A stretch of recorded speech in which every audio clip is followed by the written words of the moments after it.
You're listening to Convenience Matters, brought to you by NACS. Hey everybody, thank you for tuning in to Convenience Matters. My name is John Eichberg with the Fuels Institute and NACS, and we are at the NACS Show 2017 in Chicago, Illinois, and I'm joined by my co-host, Erin. Hello, I am Erin Presley. I lead the media team at NACS, and this is my first time on the audio platform, so I'm super excited to be here. We got a newbie. We got another newbie. Our guest today is Christian Warning. He is the NACS representative to the Germanic countries in Europe, and we are excited to have him here. Christian, welcome to Convenience Matters. How are you doing today?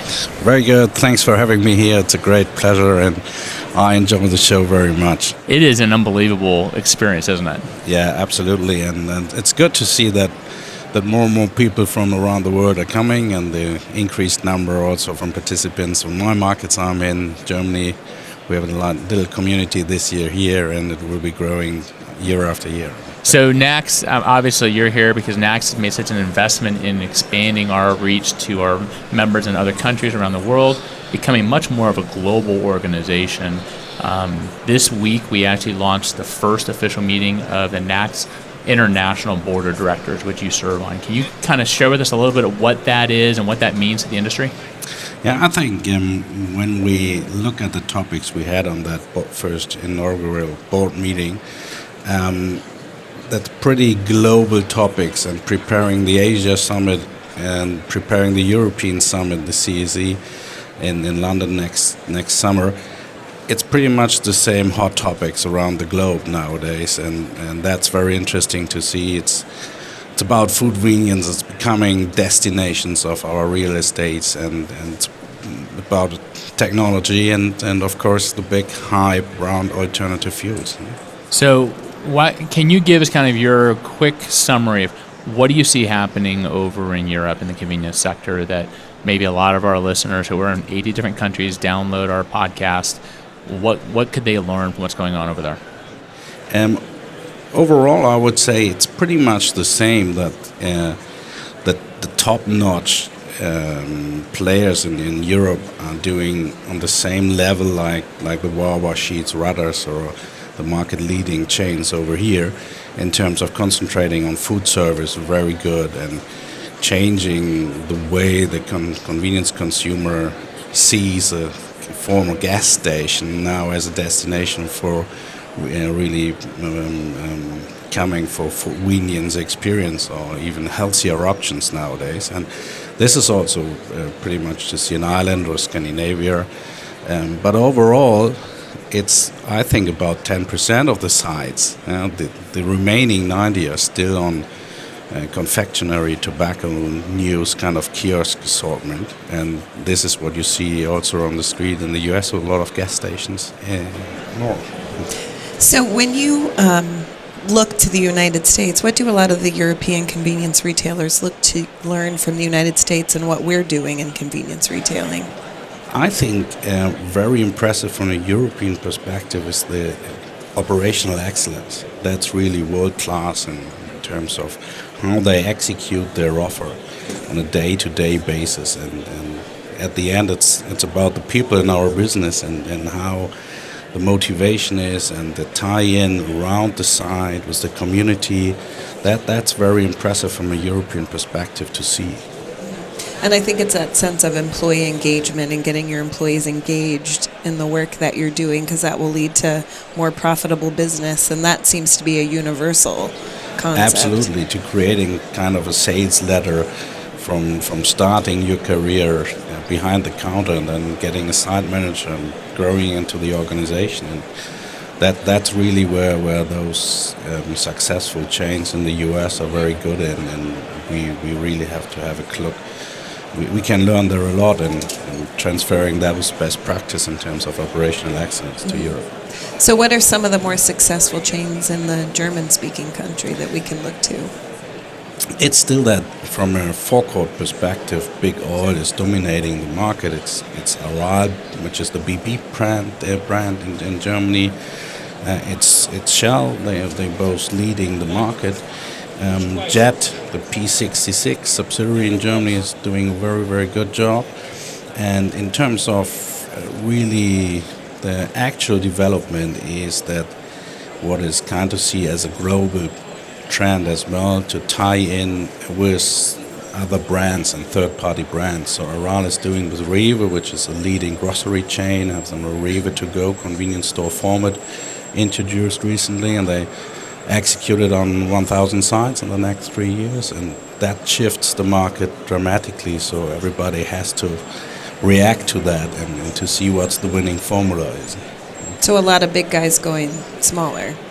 Absolutely, absolutely. So they see convenience as a growth path, and they also see their grocery brand to differentiate coming closer due to the number of sites in convenience retail to differentiate against the discount market leaders, which is Aldi and Lidl. You've been aware of them, and they come from Germany. They have their big market share there, and they even invest billions the next years to convert the discount format into more quality-oriented grocery neighborhood stores now. You know, Aaron, from the fuels perspective, we're watching in Europe a lot right now. So much is going on over there. You've got a continent that had shifted from a petro-based to more of a diesel-based economy, where it incentivizing diesel engines and diesel fuel, to one now that's kind of saying, whoa, we're a little concerned about diesel from an environmental perspective. You also have in news in mid-2017 was the UK and France saying we want to go electrified economy by 2040, excluding hybrids. Hybrids, internal combustion engines, are still allowed, but that's fine. Germany toyed with the idea. What are you seeing in terms of, are these headlines we're seeing really gaining roots, and do you expect them to actually result in a transformation in the transportation sector in Europe? I've been asked a lot during the last weeks from the media to have an industry look on that and being neutral on that. It's really a hype. I mean, you won't find a day in some newspapers you get the next, or Paris is banning any diesel by 2025 and all gasoline or traditional fuels by 2030, and then the next city comes or the next country comes. But on the other hand, if you look, the big challenge is still to really have the infrastructure ready. If you look into those most developed market in that sense, like Norway or Oslo has around 60,000 electronic vehicles now, but only 1,000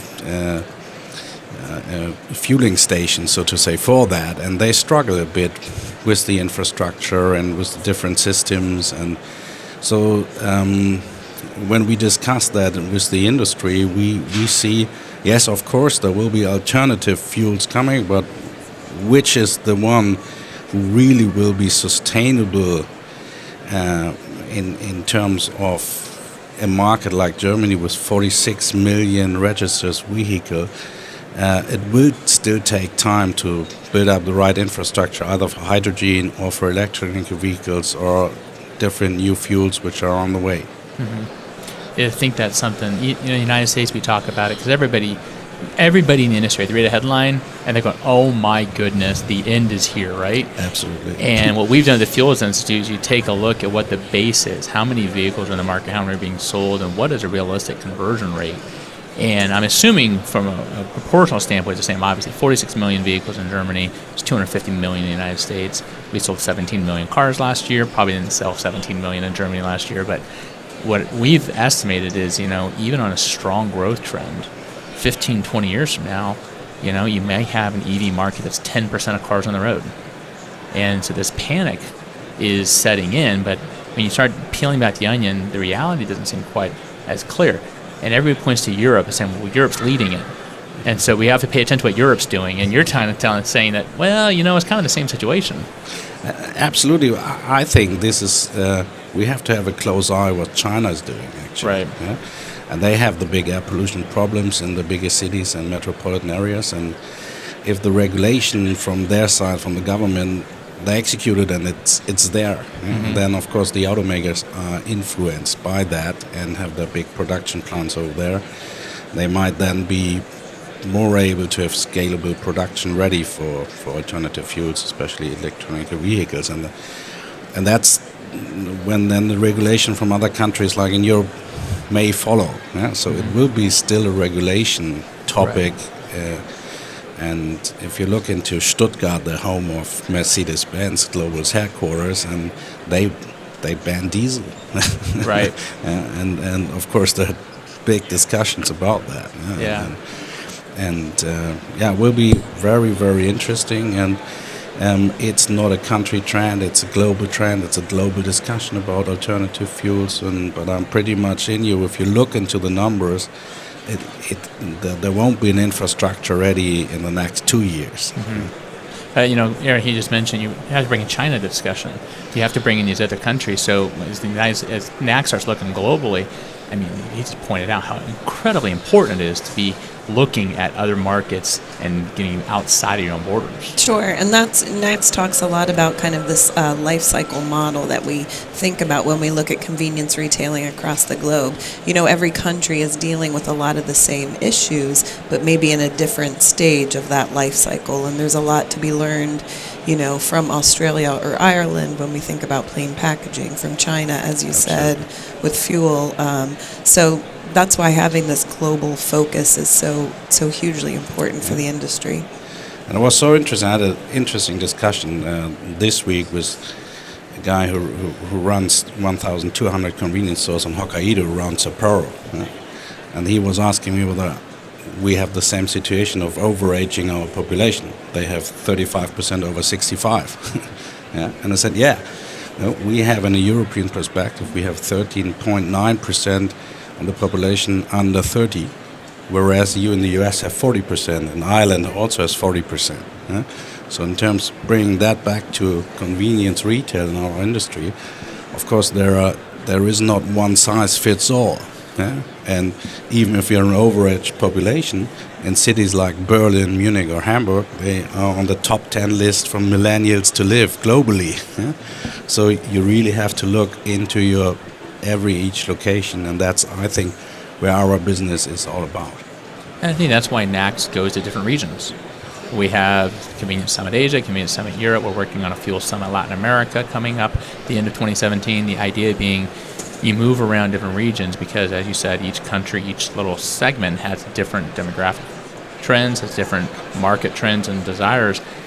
But if we can kind of collect and aggregate that knowledge, maybe we can come up with strategies that actually make sense for the industry. Absolutely, and I think that's what the new structure NACS gave themselves in the international perspective is very helpful to really bring all this knowledge together, which is within NACS and which is globally around those board meetings. And the great thing is the store tours. I always enjoy doing that because you really get to have a deep dive inside the store, see what it looks like, see who the customers are, what food's being served, how it's being merchandised. And one of the more interesting things I learned when we were over in Zurich earlier this year was bakery and how important that was. And that's very different than in the United States. But you'd walk in a store, walls of croissants and rolls and danishes, and spectacular. Yeah, exactly. That leads to the different definition of convenience. From a German perspective, we have 20,000 bakeries at corner store locations, which will be here classic 7-Eleven convenience store or others. And that's the bakeries, and they belong to the convenience arena as well. And we always talk about that convenience isn't anymore a channel; it's an attitude. The convenience is really belongs any situation in life. We're streaming our videos and music, and that's convenience as well as frictionless one-stop shopping options. Yep. And did I hear right? There's no word for convenience in Germany. Is that? That's true. That's a bit tricky for us how we translate that, and then that's a typical problem with the German language. There's a lot of words which sounds which come from marketing or English. We use that term as being Denglish, so German and English kind of mixture, and convenience will be a classic example for that. But the idea is still the same. Speed Absolutely. of service, what you want, when you want it. Absolutely. So let's take your position on the International Board of Directors and let's ask you a couple questions. What do you consider to be the most exciting trend you're seeing in the industry across the globe? I think it's the dedication from the industry into food service, really converting our real estates becoming destinations on the consumer eyes, and having a forecourt with, in the future, whatever filling up alternative fuels options there. And of course technology. Those two big items, and I think they pretty much belong together. So who's leading? That's an interesting question. Of course, it's those topics like the people less unmanned Amazon store is around the globe in the press. Then there is the counter, so to say, from China, with a totally unmanned convenience store. And then there is the big topic that our chances being in those communication between machine and machine and machine and people, that we own that people business and being in the neighborhood there. And I see that as a big chance. And so I would say pretty much the chains like Wawa and Sheetz can be seen globally as being kind of best practice in their segments, but of course it will be seen. We have in Europe, in Ireland, very, very good performance to see there. We have seen in Switzerland from a food perspective and atmosphere in the shops, which is leading against the US change, but it's still a bit of different consumer experience and expectations. Sure. And again, I think you hinted at earlier, it depends on, or it relies heavily on the employees in the store to provide that really good differentiated experience. And even with technology coming, there's still a need for employees in stores to be, instead of maybe clerks, more like hosts and welcoming guests into the store. Absolutely, and use that technique maybe to shift some process time, like with order terminals, to the consumer, but have the handover with a nice magic moment, so to say, there between people and people, and this is really, I think, where big opportunities for our channel is. So for those listening out in the audience who want to get more involved in what's going on in the globe, obviously there's the NACS show, Convenience Summit Asia, Convenience Summit Europe, the Fuel Summit Latin America. Are there other opportunities, and how could they reach out to NACS in their geographic regions to get more engaged? Of course, the format like that one here, Convenience Matters. And to be honest, that brought me into the podcast world back. And I like that very much, to spend when walking into the office that half an hour to hear an episode on that. And of course, it's the media, and that all the knowledge and best practice transfer NACS has as content, all printed magazine as well as website, online, NACS TV, the podcast. The information is there, and people have really the chance to get a lot of information about and this week we just launched an international section of NACS Online. So if you go to the home page, you can see the door to that and enter in, and that aggregates a lot of what Christian was talking about. So obviously with NACS's investment, we're doing a lot to make sure that we're spreading the word. As you said, NACS Magazine, NACS Daily, the international section of NACS Online. If people want to get involved, all I got to do is look. All I got to do is reach out to us, and we can get it. It's real easy. It's convenient because convenience matters. Christian, thank you very much for joining us today at the NACS show on Convenience Matters. For those of you listening, we'll talk to you next time. You've been listening to Convenience Matters, brought to you by NACS. For more information, go to nacsonline.com.